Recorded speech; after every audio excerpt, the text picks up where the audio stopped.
ஒரு பாயிண்ட், சின மாடுகளை மேய்ச்சலுக்காக அல்லது மற்ற காரணங்களுக்காக அதிக தூரம் நடக்க விடக்கூடாது. 2வது, கொட்டைகளின் தரை வலுக்காமல் பார்த்து கொள்ள வேண்டும். 3வது, மந்தையில் உள்ள மற்ற கால்நடைகளோடு இவை சண்டையிடுவதும் மற்றவை இவற்றை முட்டித்தள்ள முயற்சிப்பதை அனுமதிக்க கூடாது.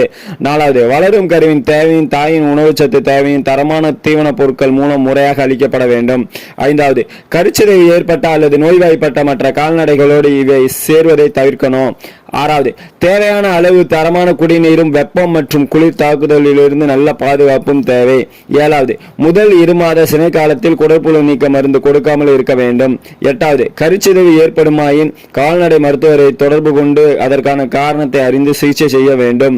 9வது, சினை மாடுகள் சில சமயங்களில் சினைப்பருவ அறிகுறிகளை காண்பிக்கும். இந்த சினை பருவத்தினால் கருவிற்கு எந்தவித ஆபத்தும் இல்லை. ஆயினும் இதுபோன்ற குழப்பங்களை தவிர்க்க சினை காலத்தில் 3 மாத இடைவெளியில் மீண்டும் 2வது முறையாக சினை பரிசோதனை செய்து சினையினை உறுதி செய்யலாம். 10வது, சினை மாடுகளை காலை பொழுதில் மட்டும் 4-5 மணி நேரம் மேய்ச்சலுக்கு விடுவது எளிய உடற்பயிற்சியாக அமையும்.